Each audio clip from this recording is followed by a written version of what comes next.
Terima kasih, saya baru pertama kali datang tempat ini. Mungkin Bapak Ibu heran, ini ada Bapak tua, gendut lagi, nggak pantas di depan gitu, gendut.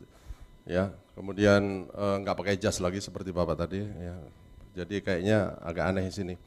Nama saya Dr. Hartoyo, saya bekerja dulu di Rumah Sakit Jantung Harapan Kita, bagian operasi jantung. Dan sekarang saya bekerja di Rumah Sakit Mitra Keluarga Bekasi sebagai dokter anestesi. Biasa saya, maaf kalau saya bicara agak panjang dikit ya Bu ya. Biasa saya diajak main bulu tangkis oleh rekan saya namanya Eri di sana dan ada juga Ria. Dan ketika saya main bulu tangkis saya ditawarin yang begini-beginian. Saya paling alergi kalau tawarin gini. Begitu dia dekat saya udah bilang, ngapain kamu promosi ya? Saya udah alergi gitu ya.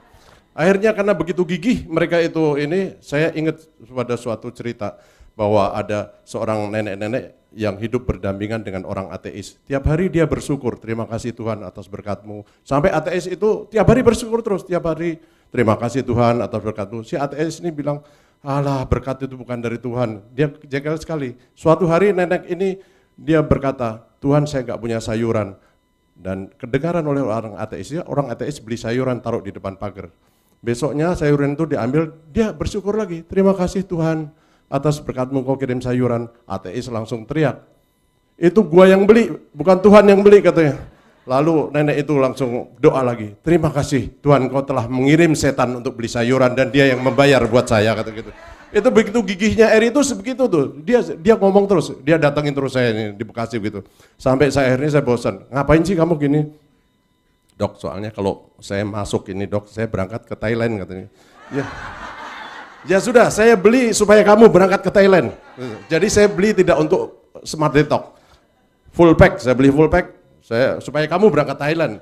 Jadi obat itu saya taruh di rumah, saya nggak minum, saya nggak baca-baca, memang supaya dia berangkat Thailand. Kemudian saya baca-baca brosurnya gitu, saya lihat-lihat gitu. Udah dibeli mahal-mahal, sayang juga ya gitu ya. Dan ternyata ini dari segi medis ya, memang smartnya itu memang smart ya. Saya bilang sama Erik, untuk berkata detok, hati-hati loh berkata detok ya. Seperti Pak ini katakan tadi, detok yang didetok apa? Racun. Kemudian saya tanya lagi, racunnya apa? Dia bilang gitu, radikal bebas. Radikal bebasnya apa? Saya tanya lagi begitu, dia nggak bisa jawab. Radikal bebas apa? Karena radikal bebas ada yang kita perlukan untuk tubuh. Salah satunya adalah nitric oxide, NO itu radikal bebas, justru itu yang kita perlukan. Jadi hati-hati kalau ngomong radikal bebas nanti yang didetok apa, mesti dijelaskan lagi oleh Pak siapa tadi. Radikal bebas itu apa yang didetok itu apa gitu kan. Nah, tapi saya lihat ini memang bagus juga produknya. Kemudian saya baca, saya mulai minum. Wah enak juga rasanya, terus terang enak seperti Bapak bilang. Enggak seperti detok-detok lain sengsara. Saya pikir kalau yang begini-begini ini pasti menyiksa sekali. Tapi ternyata enggak, enak ternyata ya. Apalagi kalau diminum dengan air dingin dan kiatnya langsung diminum. Jangan dibiarin lama-lama, kalau dibiarin lama-lama dia kental, jadi enggak enak buat diminum. Langsung diminum itu lebih enak menurut saya itu ya. Kemudian saya pelajari lagi. Kenapa ini dan setelah berlangsung beberapa lama ternyata memang benar. Berat badan saya turun. Berat badan saya itu tadinya 95 kilo. Welek tenan. Ini baju dibelikan oleh teman saya di Singapura. Belum pernah saya pakai, karena waktu pertama kali dibelikan, sesak, begini melendung. Jadi saya nggak pernah bisa pakai. Tapi setelah 20 hari dengan Smart Detox ini, saya turun 5 kilo. Padahal ya, saya tidak mau tersiksa. Padahal saya itu tidak disiplin, terus terang saya akui. Jadi kalau istri saya goreng empal, ya saya comot. Dikit, tapi dikit ya, saya terbatas dikit. Tapi jangan ditiru nih, ini yang ditiru tadi yang kata Bapak tadi aja ya. Kemudian kalau ada apa sedikit saya nyomot juga, tapi dikit gitu ya. Dan smartnya yang saya kira adalah polanya. Pola 232 itu, karena biasanya diet-diet yang lain itu polanya tetap. Kenapa? Karena sekarang ini kita ada suatu yang belakangan ini ya, dikatakan bahwa gini, bahwa metabolisme tubuh itu mempunyai autoregulasi. Kalau asupannya berkurang, maka metabolismenya akan menurun dengan sendirinya. Sehingga dia menyeimbangkan antara asupan dan kebutuhan. Nah, sementara dengan diet ini, pertama pre-detok, kemudian di 3 hari detok. Turun, metabolismenya pun turun. Sehingga selisih antar asupan dengan ini tubuh berusaha memperkecil. Begitu ditambah lagi 2 hari yang dengan makan, metabolismenya naik lagi. Begitu metabolisme naik, pengeluarannya banyak, dihajar lagi dengan yang 3 hari. Jadi itu justru sebenarnya kiatnya yang saya bilang, ini cerdiknya di sini. Karena tidak stabil gitu, tapi ketika metabolisme naik, pengeluaran energi banyak, kemudian dikasih lagi 3 hari dengan diet yang rendah. Ya. Kemudian saya pikir, apakah ini akan bikin kekurangan protein? Ternyata enggak. Karena dengan Max Pro tadi, saya baca di situ per sajinya ada 22 gram protein kalau nggak salah ya.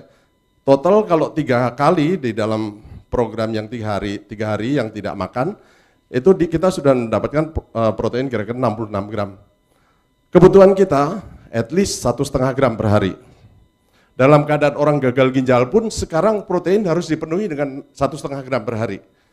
Zaman dulu orang kalau gagal ginjal dietnya rendah protein karena yang dikeluarkan oleh ginjal sedikit. Sekarang harus 1,5 gram, tapi harus dengan dialisis. Ya. Kemudian saya lihat di sini kandungan protein dengan whey protein bagus sekali. Kalau kita tidak disuplai dengan whey protein ini, pada waktu kebutuhan kalori itu berkurang, kita membutuhkan kalori, maka tubuh akan memecah protein. Protein yang dipecah terutama adalah protein dari otot, yaitu branched amino acid, valin, isoleucin, leucin. Kalau ini dipecah, maka otot menjadi hipotropik, menjadi kecil. Tetapi dengan asupan ini, saya sudah mengukur menilai bahwa protein otot tidak akan dipecah. Justru pada waktu kalori dikurangi, yang dipecah adalah lemak. Jadi lipid yang dipecah. Karena proteinnya dipenuhin. Apakah ada gula di dalam kandungan ini? Ternyata ada, sedikit. Kenapa ada gula? Kita nggak boleh dalam 1 hari itu nggak ada gula. Karena apa? Karena ada 2 organ tubuh yang tidak bisa menggunakan kalori selain gula, yaitu sel darah merah, eritrosit 1, 2 adalah sel neuron, sel otak. Dia harus, metabolisme harus menggunakan glukosa. Jadi di sini masih ada kandungannya glukosa. Cukup berarti ya. Kemudian saya coba ini, oke bagus. Nah satu lagi yang saya juga sangat terkesan di sini adalah proargi. Proargi adalah arginin. Dalam siklusnya arginin kemudian dipecah menjadi citrulline dan di situ memproduksi NO, nitric oxide. Nitric oxide ini sangat populer sekali sekarang di dunia critical care. Ya sedang banyak dibicarakan dan itu sangat populer. Efeknya banyak sekali. Dulu pertama kali 25 tahun yang lalu saya sudah menggunakan nitric oxide. Tapi nitric oxide-nya itu diberikan eksogen lewat mesin napas masuk ke paru-paru dan terutama digunakan, ini maklum waktunya boleh Bu?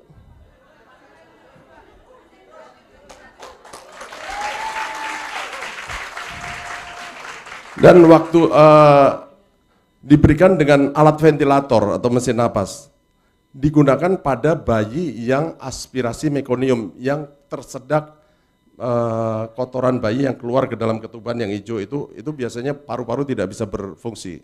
Digunakan nitric oxide. Kemudian digunakan untuk yang namanya PPHN, persistent pulmonal hypertension, yang tidak bisa diobati dengan mesin napas yang biasa. Karena terjadi hipertensi paru. Obatnya adalah nitric oxide. Tetapi pengobatan dengan cara ini harus dimonitor dan dipantau kadar nitric oxide di dalam tubuh itu secara ketat. Dan seringkali kalau kelewatan, nitric oxide itu bisa membuat orang jadi yang disebut methemoglobinemia. HB-nya nggak bisa ngikat darah, nggak bisa ngisi oksigen karena terjadi methemoglobinemia. Nah, kalau yang endogen, tubuh itu mempunyai satu autoregulasi. Nitric oxide-nya nggak akan kelebihan, nggak ada kurang, karena ini akan diproduksi secara endogen melalui perubahan siklus arginin menjadi citrulline tadi.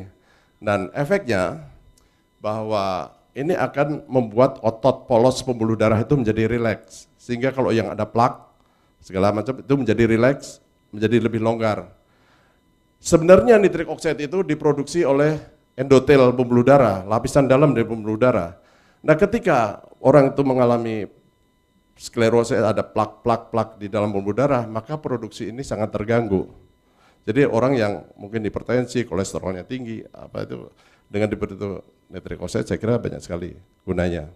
Selain itu juga banyak sekali, tadi udah dikemukakan oleh Bapak siapa tadi, nitric oxide untuk jantung koroner misalnya. Kalau orang jantung koroner kalau lagi serangan jantung, angina pectoris itu minum pil yang taruh di bawah lidah, nitrogliserin atau isosorbit dinitrat. Nitrogliserin itu tujuan akhirnya nanti adalah diubah menjadi nitric oxide, menjadi NO juga. Jadi kenapa enggak kita sebelum kena serangan jantung kita perbaiki dulu nitric oxide di dalam darah dulu. Orang yang misalnya gangguan disfungsi ereksi atau orang impoten, kalau penis itu sebenarnya ada dua macam ya. Kita ngomong penis ada dua macam. Yang pertama adalah tipe muskuler. Yang tipe muskuler itu penis itu besar, tapi kalau dia ereksi bertambah besarnya tidak terlalu banyak. Yang kedua adalah tipe vaskuler. Kalau mati kecil, tapi kalau lagi hidup dia besar. Tegang seperti tomat matang. Nah, yang tipe vaskuler ini, kenapa dia menjadi tegang? Karena corpus cavernosum di dalam pembuluh darah di dalam penis itu terisi. Nah, kalau pembuluh darahnya melebar atau vasodilatasi oleh karena nitric oxide, maka terisinya lebih mudah dan baik. Makanya dia bisa memperbaiki disfungsi ereksi.